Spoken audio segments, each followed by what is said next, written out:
We are watchmen, warriors, victors.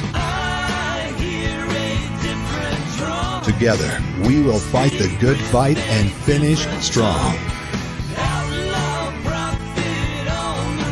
This is David Hebner Live.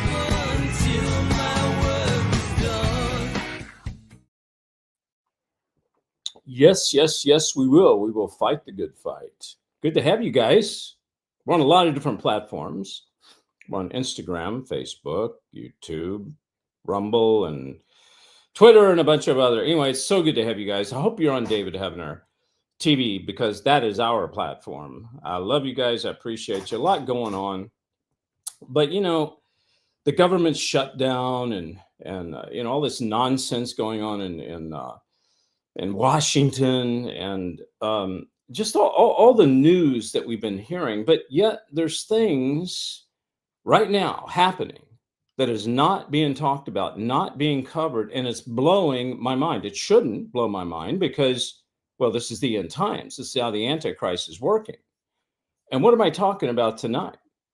What I'm talking about is something that it should shock everybody. And then by the time this show is over, you guys can be asking yourself a question. When I went to the hospital that time and they said they were doing tests on me and they put me under, I was out, I lost consciousness, or maybe I didn't. What did they really do to me? I'm talking over the years. We're talking about hidden hospital experiments, Unholy Pharma. Unholy Pharma. Folks, I'm uncovering something tonight that's one of the darkest secrets hiding behind these hospital walls. I'm talking about illegal human testing happening right now in cities across America. I mean, we're talking about patients experimented on without their knowledge, injected with substances like radioactive materials, subjected to test in the name of medicine. I mean, I know this is going to sound like a bad B movie to you, but it's real. But unfortunately, it's not new. See, it began decades ago. I'm going to give you a little history. And by the way, I write about it in this book. It's all in this book, End Times Investigation. And I've got shows on David Hebner TV about this. So go check it out. But it all started, well, it started before what I'm getting ready to tell you, but this is how it got to America. These war criminals, Nazi Germany, performing horrific experiments on the Jews during World War II. They were smuggled out of Germany and they were given these identities, new identities through the Vatican. They called it the Red Cross passports. And they were quietly relocated to South America. And then they were quietly brought into the United States. This was in the 50s, 60s, and even the 70s. And many of these war doctor criminals, they were placed inside hospitals, government hospitals, research centers, government labs.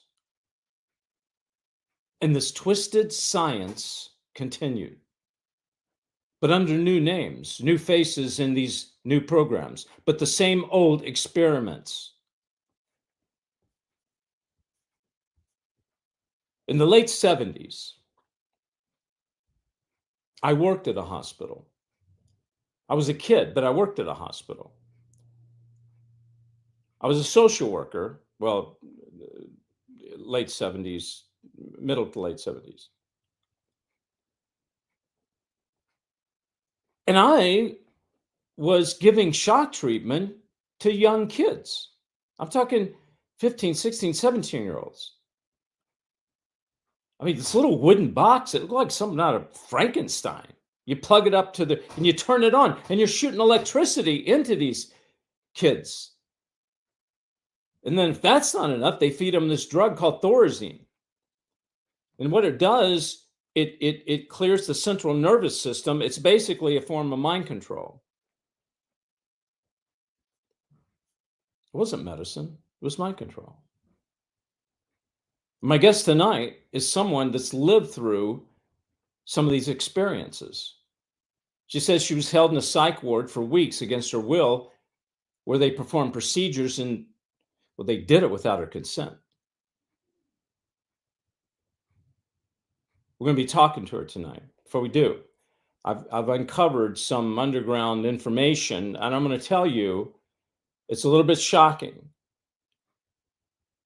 but you need to hear it. It happened right in Cincinnati, Ohio, but it's happening all over the United States. I want to give a shout out to News Nation for trying to put this out, but it didn't seem like many people were paying much attention. Take a look. The U.S. government experimented on at least 18 Americans without their consent, injecting them with radioactive plutonium, some of them simply trying to get their bones set after a car accident. Well, you have a car accident. I mean, I've had a car accident. They're trying to get their bones put back together, so she says. You get put in a hospital. And some of these people never make it out. These are documented cases, folks. Let's go on. From children, some of them orphans, fed radioactive oatmeal in Massachusetts, to pregnant women given radioactive cocktails at top hospitals in Tennessee and California. And now horrifying tests in Cincinnati. What? Radioactive oatmeal? Giving children radioactive oatmeal? I should have called this show radioactive oatmeal. Giving these radioactive cocktails to pregnant mothers in America today in hospitals?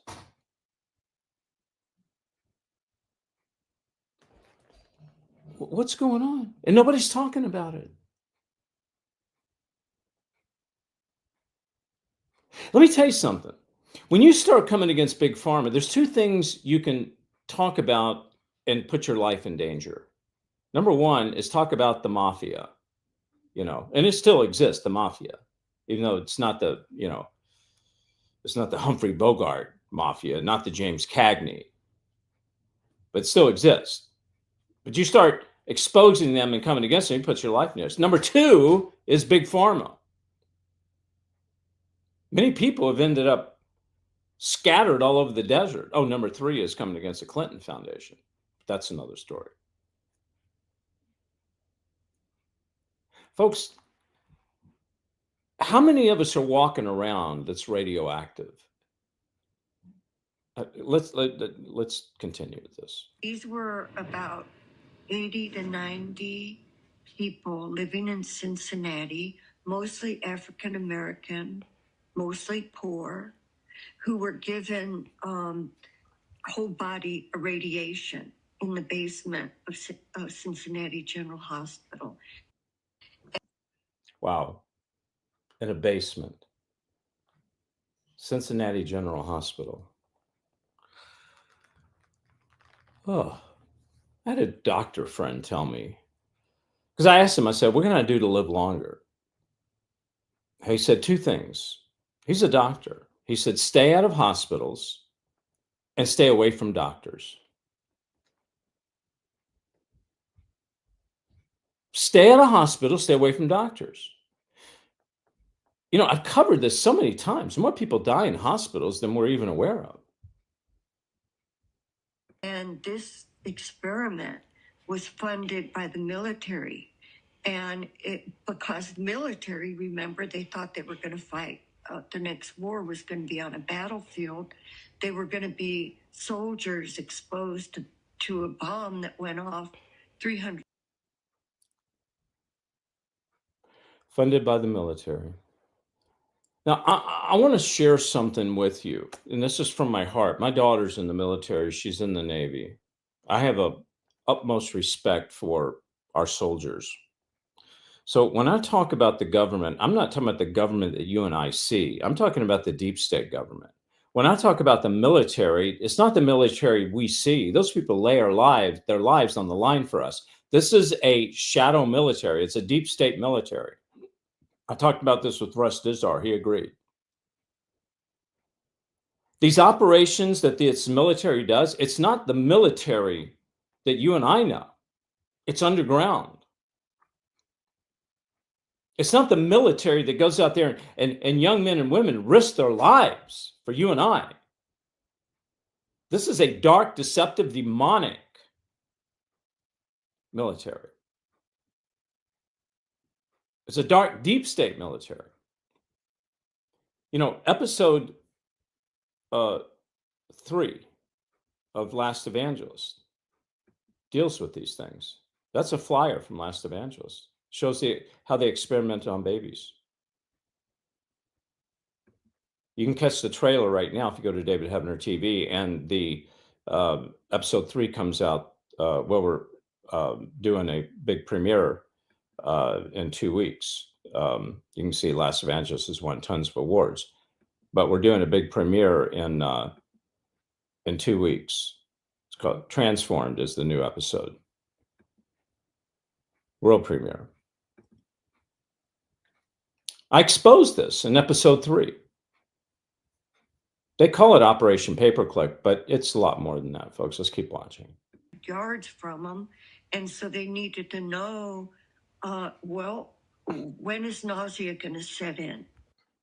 And their bone marrow basically disappeared, which subjected them to infection should they live long enough.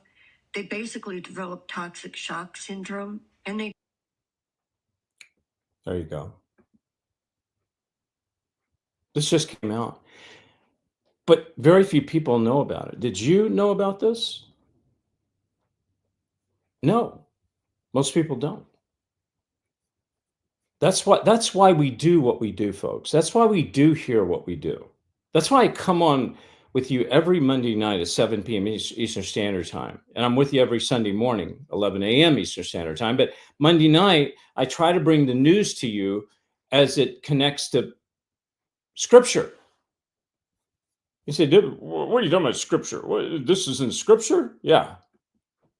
Yeah, Revelation 18:23. For by your sorceries, which is pharmakia, big pharma, were all nations deceived. And this is what's happening now. It's a great deception. By what? By pharmakia.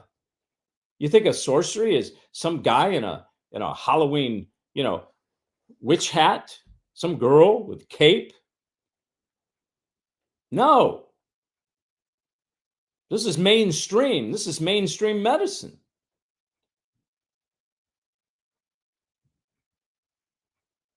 What's my opinion on David Lake? David Lake? Yeah. I know who that. I don't want to mention his last name. We need to have a conversation about that privately. Interesting, part truth, part, so it's real, folks. It's real, and it's happening to people. I've interviewed at least 20, 30 people, mostly women, that have gotten caught up in pharmakia in the medical system, medical field, right? I don't even know about this show because it gets so sensitive talking about this stuff. I'm not quite sure if the show's going to make it through the airwaves. So pray for me. Pray for protection. I want to bring on my guest, Crystal. Crystal, how are you doing? I'm good. Nice to be on your show. I have learned a lot watching your show, David Heavener. Just the last 2 months, I've been really plugged in on Monday nights, and it's like I would rather. I'm not really a TV watcher, but I know I don't like to miss a show, and so it's an honor to be on your show. And I know that some of these topics are sensitive, so I know that you're trying to expose so you can get the the word out, and I'm just here to answer any questions that you may have on my experience I had. All right. Thank you, Crystal. You're a real blessing to the ministry, and you're so kind to come on and share your experience. You told me this experience when I first met you. And I want to start from the beginning. Well, not from the beginning, but I want to start from your first experience.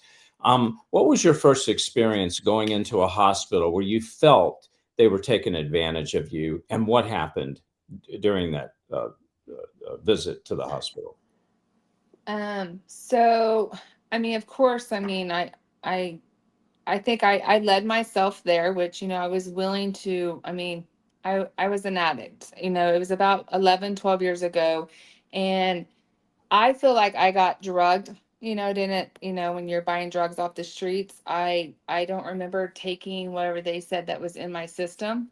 And so there was, so I have two incidents I was in. One time I got put in a place, and they would tell me that I would have to take this medicine. I would be there for like a week to get stable. And I was there a week, and then I was there another week. And it was more like they would tell me, like, I went in with, I was born with a thyroid. So we can go back to that. My mom was in a mental institution when she was pregnant with me, and they had shot her up with Halidol, Thorazine, and many other drugs. And so they had told her and my parents to abort me, and my dad was not going to settle for that. So they took her to another doctor, because she was in the mental institution for the first probably 2 trimesters. So they did have me, and I was fine, but I was born without a thyroid because of what she was shot up with while she was pregnant in the mental facility.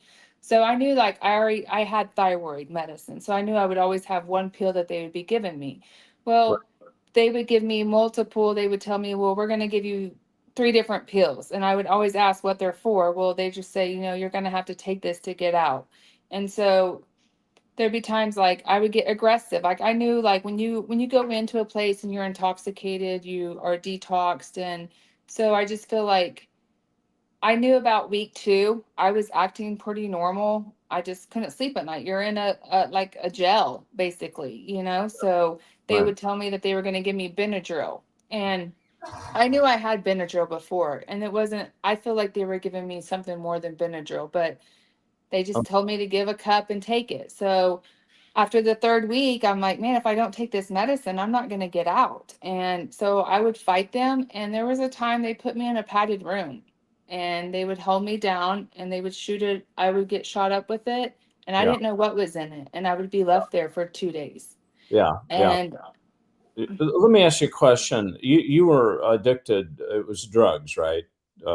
yes, I was just back when I went on this time, I feel like I was just doing alcohol and all, like, pills, and a big marijuana user. So they said I was in psychosis. Mental psychosis was my, That was my next question. Your diagnosis. They diagnosed you as mental psychosis? yes. And What was your then why I was, do Uh, what? that was your diagnosis. That was the official diagnosis. Yes, was psychosis when I entered, but then I left there with like 10 different diagnoses. Yeah, well, let me tell you something. Anytime they diagnose someone with psychosis, that means that there's nothing that they can tell you what they have. Psychosis is like saying, "Oh, I'm walking in the world." Well, where are you in the world? What are you? What state are you in? What country are you in?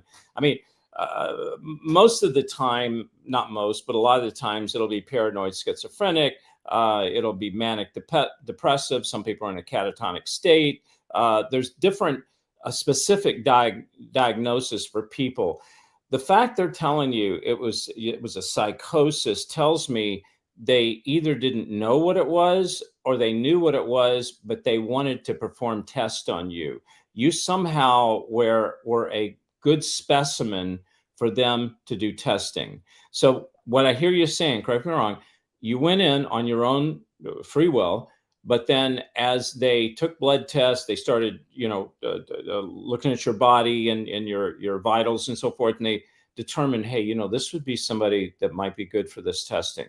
Now, all of a sudden, they started giving you things, and they didn't tell you what it was. You started taking it, right? Now, My question for you is this, is that did you feel like at one point, Crystal, you would not be able to walk out of there unless you did what they wanted you to do? Yes, yes. I mean, I was like, man, I'm gonna have to take this to get out because they're just gonna keep me longer. So No. I try to be sneaky and I would cheek my meds and act like I would take them and put them in my cheek. And then I figured if I did that for a couple of times, like it bypassed. I don't know, like if, I would get caught doing that, they would then make me open your mouth and make sure you're taking it. So it was very forced that I take these Yeah. pills. Yeah. Well, let me tell you something about the medical profession, especially psychiatrics. They're big on mind control. They play with people's emotions. They know darn well they can't keep you there. I mean, they can go to court and try to get an immediate injunction to keep you there, whatever. But they're not going to do that unless you're dangerous to yourself or to them, whatever. But they play these mind games of wanting to control people, thinking that you cannot leave unless you do what it is they say, because they have a protocol that's going to make you better, feel better. So that's what happens. Now, let me ask you this. While you were there, how many weeks were you in the unit? I was there 3.5 weeks. Okay. Was there a time that you didn't remember when you were there? Did time go by where you had a lapse of memory? Yes. And I feel like it was after I was put in the padded room. Like after that, I didn't feel normal for several days. Okay. Okay. Now, I assume they gave you a medical doctor, they assigned you a psychiatrist, you probably had a social worker, and then you had mental health technicians all around you taking care of you. Does that sound about right? Yes. Yeah. But it was like I would go in a room and I always felt like I was like, man, am I crazy? I mean, obviously I was in a crazy house. So it's like, I can't really ask that question, but I knew like there was just something not right. Oh, There would be people behind a room and they would want me to like, they wouldn't just all be in there. They would say it was a team meeting yeah. and Yeah. then they would tell me that, and sometimes they would do Zoom and I'm like, why are we Zooming? This is a big place. Why can't they just come in here? So it was always really awkward to me. And then when I would say things, they would just say, I mean, you're crazy. You have hallucinations. That's not going on right now. Okay. Well, did they use the word crazy? Did they actually say you were crazy? CRAZY? I mean, I did mean, they? yeah, they said I was crazy. Okay, well then, right there is a red flag in the mental health profession. Unless it's some flunky gal or guy that has an eighth grade education working as an orderly, would never say that. I mean, you would be just, especially recently, since because it's been recent for you. Now, back when I worked there, maybe that did happen. Did you ever change doctors? Did any doctors during your visit there, did you ever see a doctor and then the doctor left and somebody else came in, or was it consistent? I would have several different ones. So I personally thought I was at a university or something. I'm like, are these interns or are they really doctors? Because Yeah. I just didn't understand why I couldn't have, like, I know doctors need off, but Yeah. it was called like a treatment team and Yeah. then they would switch. Yeah. So Yeah. I never knew. Like, I still wish I could prove myself that this really happened, but Yeah. I just know what happened there and how I felt. And that's why I think there needs to be investigation and education on these places. Well, that's what they do. They bring in multiple doctors, treatment teams, so that no one's held accountable. It's confusing to the patient. They don't really know what's going on. I want to ask you about their behavior. Was it mostly men doctors, or was it made up of women doctors? I would say it'd be both. There was very different cultures there. There would be different Okay. ethnic doctors. What was the accents? You heard accents? Yeah, they were always hard to understand. You don't remember what kind of accent it would be there? I want to say the correct term was it Irene or Iranian? Iranian? Yeah. All right. Was there any time that they did any experiments with you that you do remember that you thought was out of the ordinary? Do you remember anything like that? they would take blood work on me a lot, and I would always question that because I'm like, man, they would like my thyroid. I know that I had to have my thyroid checked because I was born without the thyroid gland because of my birth defect of what happened to my mom. So I knew, but they said that they would be checking for levels of they were trying to give me like the medicine lithium Yeah. and and they said that they always had to be checking my labs to see my levels. But I remember having lab work like crazy in there. Was there any sexual advancements or any sexuality involved in their protocol? Examining you, anything out of the ordinary like that? Not that I can remember, but like I said, I remember there was probably at least 2 days that I don't even remember much of conscience. So Okay. to what I can remember, I don't think I was ever physically sexually touched. Yeah. But I remember like there was just a lot of weird behavior with the other. They would just put everybody together, and then I would just notice like I felt like I was normal, and there would be crazier people get released, and then I was just held longer, and I never understood why. So then I got to thinking maybe I'm being tested. Well, how did you get released? What happened? Finally, after I was there 3.5 weeks, and finally they told me that they were going to let me out and I could go to outpatient treatment. Okay, so I want to go back to your mom. She was in a mental institution, and even in the second and third trimester, when she was pregnant with you, they were pumping her with Thorazine inside of a mental institution. Is that what you were telling me? Yes. That is so dangerous. That is so reckless to do something with pregnancy, especially in the second and third trimester. Thorazine is like battery acid to the nervous system. I mean, I think what happened to you as a baby, there were two things: one spiritually, and one was chemically, physically. Is the spirituality of your mother, her brain was, and the things she let into her body, the darkness came upon you spiritually as a baby. But number two is this Thorazine, and these things they did to her in the hospital came into you chemically. It affected your body. I would say there's a good chance, Crystal, that your mother was tested in that hospital, that she underwent the same kind of testing without her knowing it, because there's something in your blood. See, they run blood tests because they need to get certain kinds of blood. It's all in the blood. It's all about the blood. And if they can get a certain blood type, and it's not just the blood type, there's more to it than that. And do you know if you were your mother's blood type by any chance? I wasn't. She was a rare blood type, because I remember that was she had a rare blood type. Okay. Now, the blood type doesn't always mean much, the blood type.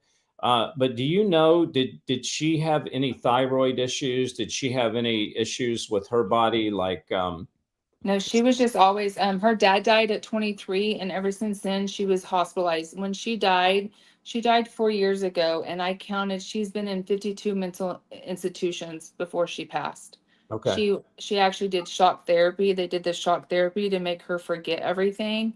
Yeah. And but that was long before she had me. But in between there, she did have some shock therapy done. And that's the thing, you wonder, because I used to administer shock therapy. I had to have a nurse with me. I should have had a doctor, but they just had a nurse, and that's crazy. Because I didn't know what I was doing. But you wonder, that do they really want you to forget your problems or forget what it is they did to you? And that's why they pump people full of Thorazine. Thorazine and shock treatment is a perfect way to just totally blow someone's mind and perform mind control on them. Because what it does, it clears the central nervous system. You're nothing. They put stuff into you at that point. Okay, so let me ask you this question. Before you went into the hospital that time for 3 weeks, Had you ever gone into the hospital before that and stayed for a period of time and you felt like something wasn't right? Or was that the only time? I was mentally hospitalized 2 times. So I've had 2 different instances that Oh, things happen. The okay. first one, I left with probably tons of different medicine. They told me I was just, well, every time I told them that, I would tell them the history that when I would get in there and I would tell them any of my mom's history, then it was like, I wish I would have never told them my mom had issues. So then they were like, they just really put on the diagnosis of me. There was a time I left with 23 subscription, or like 23 prescriptions. And I got home and my roommate said, I can't remember the medicine it was. I wish I would have, I don't know. I sort of like 10 years ago, I prayed that there was nothing wrong with me. It was all, drug induced. And then I was probably an experiment for the mental health world. And I've sort of just tried to erase it myself and to know that I'm not on any medications now besides my thyroid. Yeah. But there was one medicine, Seroquel. They had like, I had 23. It was so bad that they wanted me to give up my rights to the state and told me I should be a ward of the state because I wasn't ever going to be able to function in society. Of And course. my And look at you now. I mean, you're functioning better than me. See, oh, I get nervous being on Zoom, so sorry. well, no, let me tell you. Okay, so and it's in my book. Again, I'm not promoting my book, but I am because you guys need to read it. It's all in there. Is that I worked for a state hospital, and in the back of the state hospital was a cemetery. Some of these had unmarked graves. We had patients, we called them lifers, Crystal. They were lifers, meaning they had been in for life. They had no family, nobody, if they disappeared, nobody would ever say anything. Well, guess who was the ones they were testing on? Lifers. And when they die, they supposedly get buried back in the cemetery, but yet half the stones are missing. So I'm asking myself a lot of these questions. And here's my reason for bringing this up is because your mother, and this is conjecture, but I just want you to hear me out on this. Your mother was in these hospitals more times than she was out. I believe that there was a good chance that she was a perfect specimen, that they were performing tests on her. And I believe that same DNA, the same reason they perform tests on her, they perform tests on you. Okay. Now, I want to say one other thing. What they were giving her, they knew what they were giving her, and they knew it would affect you and cause you to be an addict. Okay. Because they need for you to be an addict so that you will come back in and seek help from them. Does that make sense? Mm-hmm. No, This is it's a vicious cycle. So when I come back, I'm going to ask you this question from a spiritual point of view. Where are demons in this? Don't answer me now because we're going to talk about it.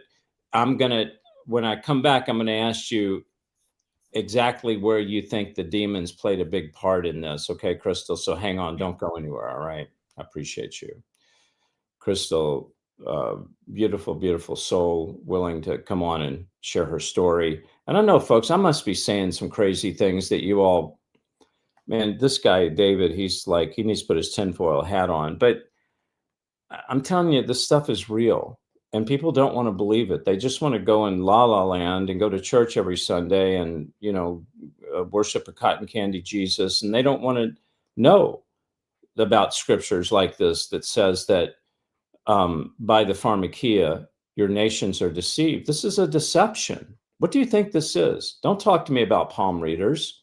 Yeah, they're blatantly deceived, of course. Don't talk to me about tarot cards. Of course, that's in your face. No, I'm talking about this kind of stuff. I'm talking about programming that pharmakia does to us. This is the scamdemic. This was a form of programming when the virus came, the scamdemic. They programmed us because of fear, right?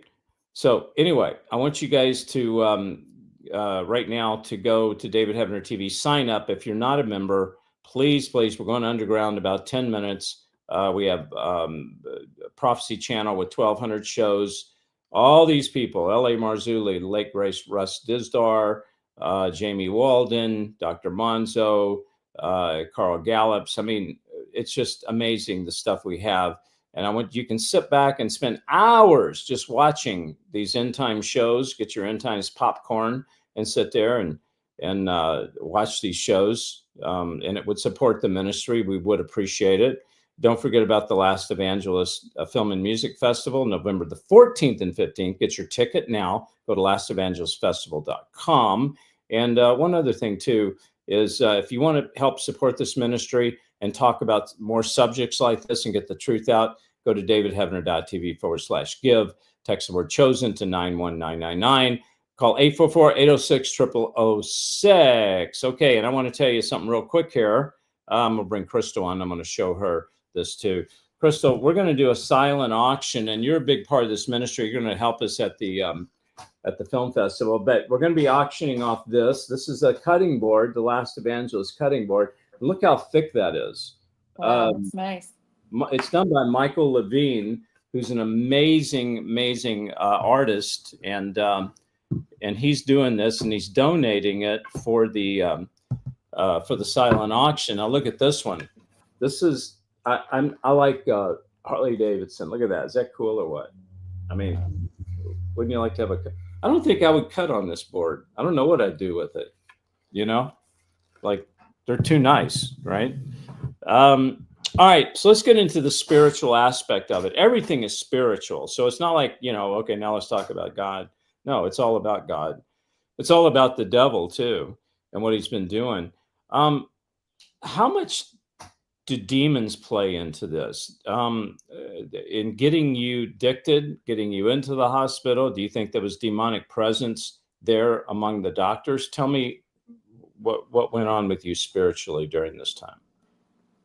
Yes, I actually feel like there's a lot of darkness in those places. I mean, it's almost scary. Like I almost feel like I have trauma from being in the two places that I was in. And I would always mention spiritual because at 10 years old, I had a calling on my life. And I know that I ran from the Lord and I was like the prodigal daughter son story, but like I always knew that something in my heart, like God was with me. And so when I would be in these places, I would start talking spiritual, and then they would use that against me. So it was like I know that God's with me. He would not want me to be in this place. Like I'm going to get out. And I would just pray. And so the more I talked about spiritual stuff, it almost felt like I had to be in there longer, because then they were saying I was, what was the word? Like I was talking irrational. And then I would get, they would say I was manic. The more I would preach, because I would after 2 weeks, like you're pretty sober being in, and like You start preaching in this mental institution. I would just start being like an encouragement, because I feel like God is always, I'm an encourager. And so when I wasn't intoxicated, because, after 2 weeks in there, I'm pretty sober. I've not had a drink or a drug being in there. So, Chris, I want to ask you, did you ever see demons? Did you ever feel the presence of demons? It was just really heavy. I would have nightmares and they're like crazy. And I'm not a nightmare type of girl. And in that facility, I could hear screaming. And when I would tell them what I would hear at night, then they would tell me I was hallucinating. And I don't feel like I was hallucinating. I feel like it was a dark, demonic place. Yeah.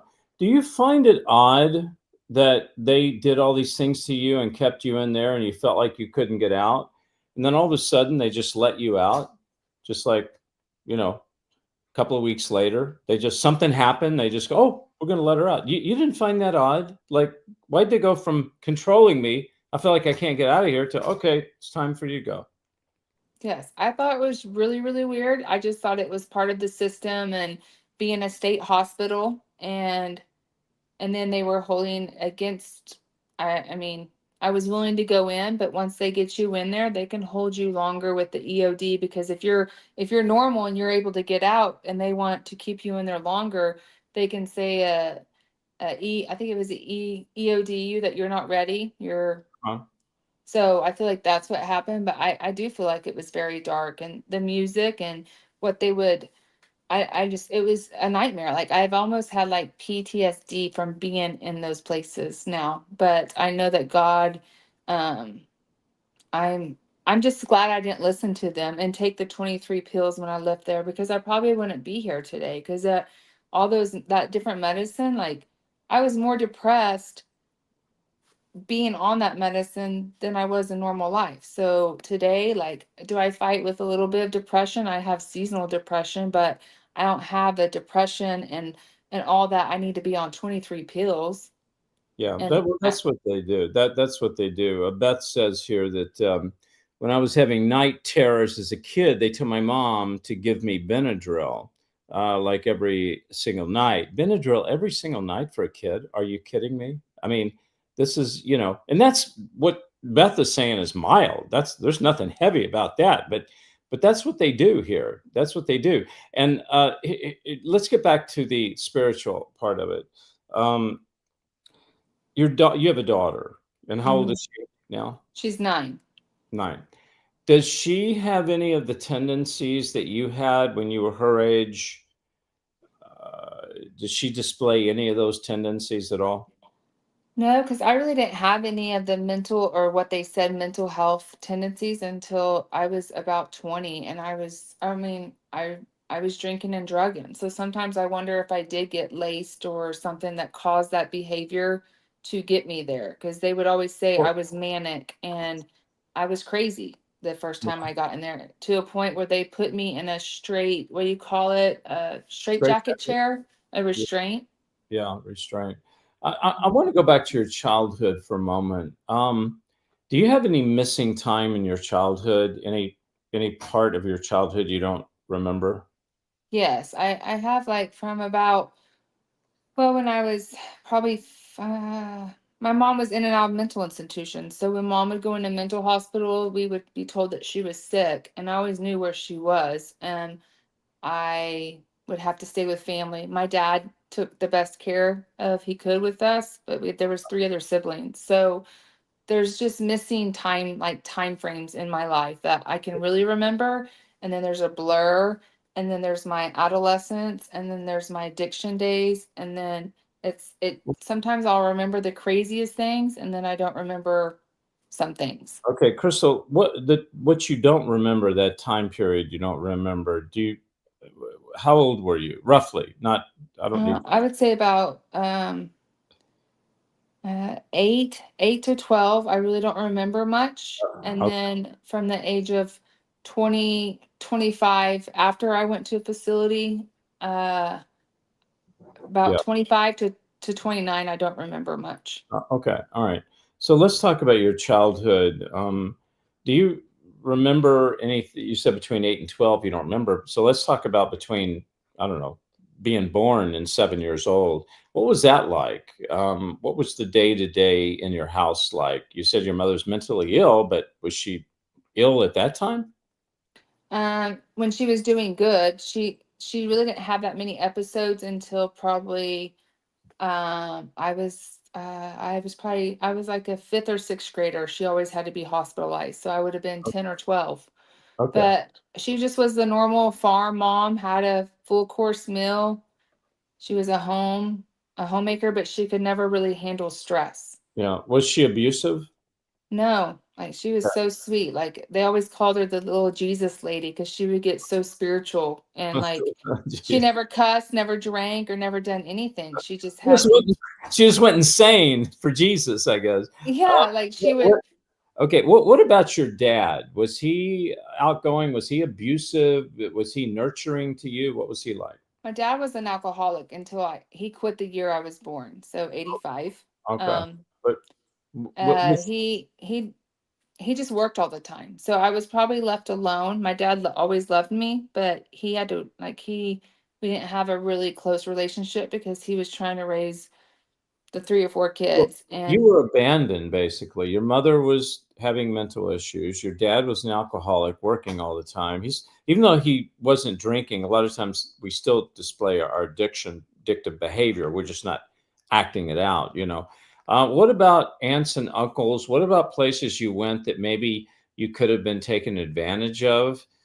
some things could have happened. Do you remember any of that in your life? No, I really do feel like my dad's side of the family really did take good care of me. They're all like, I still talk to them now, and they were all really nourishing to me. But my mom, she had a brother that was pure evil. And sometimes I wonder what, like, I don't know. I don't have many things nice to say about him, but he What had a was he? mental, Okay, what was he doing that was pure evil? Give me a pure evil thing. Most of he just really, he controlled her. He was a physical therapist, and uh he would pay to get my mom put in some of these places. So Okay, I like, right. he just did very, he was a very bizarre behavior. And Okay, my mom was always the alibi for his crazy. Like, we had to lead the secret life that mom, like, they were embarrassed by my mom because they were really well known in the community. He was uh-huh. a physical therapist, and So I want to ask you, Crystal, what your life was like coming, in as a young teen girl, into puberty and into dating and into the world of there's boys and stuff. Did you have a healthy outlook on sex?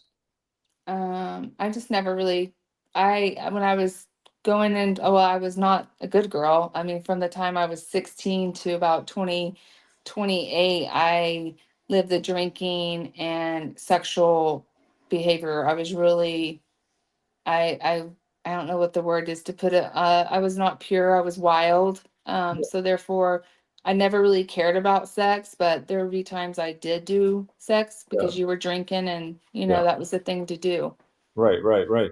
Well, something happened on or before when you were 8 years old, from 8 to 12 years old. That's a 4 year period that you don't remember much. And I'm not laying anything on you. I'm just asking you questions. We're having Right. conversations. But something happened for you to block out that 4 year period. So something was going on, and we probably aren't going to uncover it right now, nor you may not even want to. But the reason I'm bringing this up is there's people out there that are in your situation where they don't remember a time in their life too. It's been blocked out. I'm not saying you're a program multiple. It's not what I'm saying. But one of the signs, symptoms of a program multiple is missing time. Okay, missing time. Have you ever felt like you stepped into a different personality and you ask yourself, my goodness, what am I doing? Why am I doing this? Why am I thinking this? Have you ever been in that situation? Um, I don't know. Let me think about that question. I just have never, I mean, I guess when I was using, I was in different personalities than what I probably am today sober. Yeah. But then that goes back on the addiction and not, Hmm. um, but Yeah. when I was on all that medicine, I would be totally different. I was a zombie. So I can't really, I Yeah. guess I'm not answering that question probably Yeah. right, because No, there's no right or wrong to it. A lot of times we can get lost in the drugs, and that's when other personalities come out because there's a release. It's like we're okay to do that because our mind, what holds things back, no longer holds it back. And again, I'm not saying you had was a program multiple. You may have had multiple personalities, but I'm not saying you were programmed. That's not what I'm saying. right. Um, like one last question, and then we're going to go to underground. Is were you saved during this time? Were you a child of God? Were you a Christian? Yes, I remember I think it was nine. Yeah, I was my daughter's age. I was 9 years old. And when I remember feeling that, like, I want to serve the Lord. But then there was that time from 9 to 16, I was about Jesus. And then from 16 to 27, I was of the world.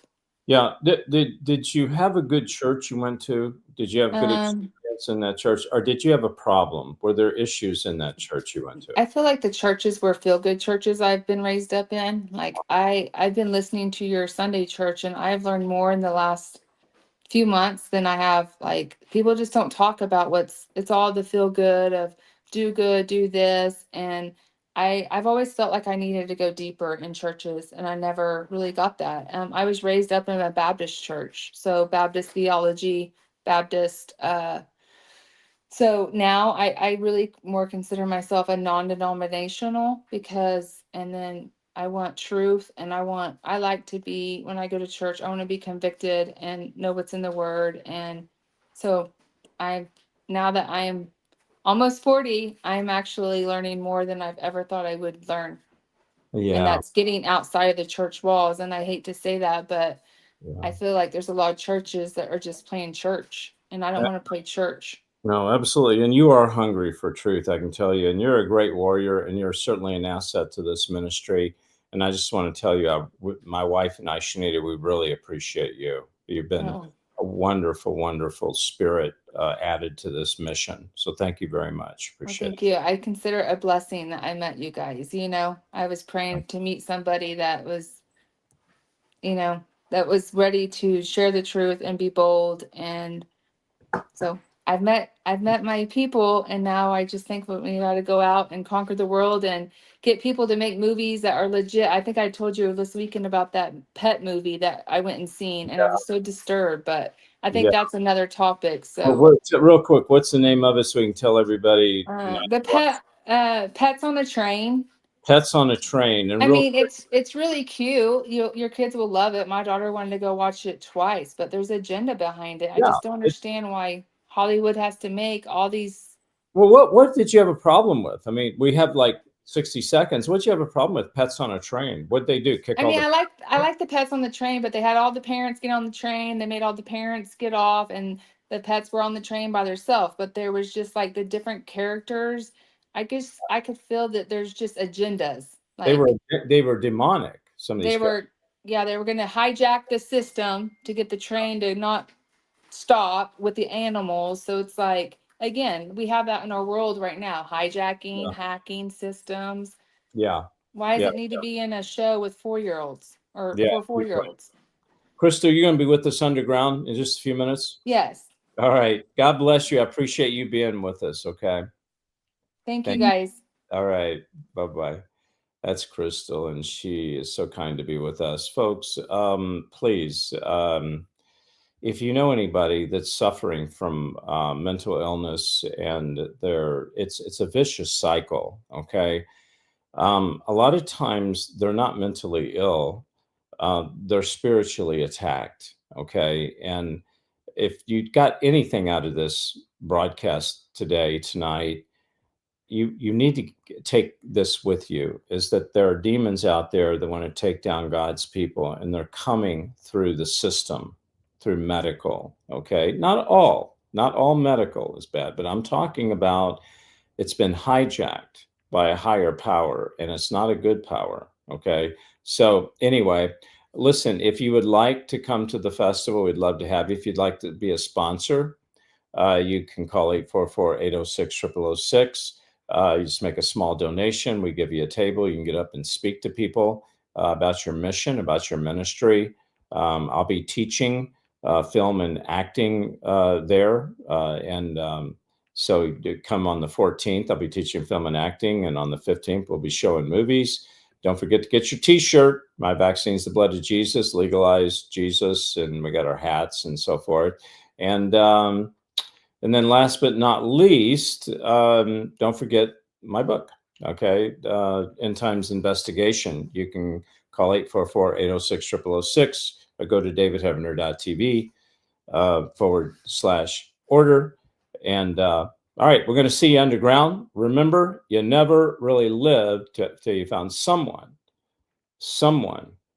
to die for.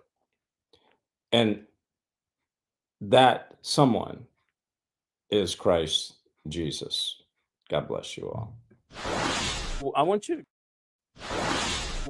to go to davidheavener.tv. We have 2 exclusive videos that are up. You won't see any place else. I'm Dr. Michael Lake. The first one is Technocracy and Tyranny. That's part 2. Part 1 is MK Ultra is used today, program multiples and mass shootings. This is stuff you're not going to get anywhere else. You'll get it on davidheavener.tv. Please support us. If you haven't signed up, go and sign up now. You get a 2 months free if you sign up for a year. And folks, it is not expensive, but it really does help the ministry.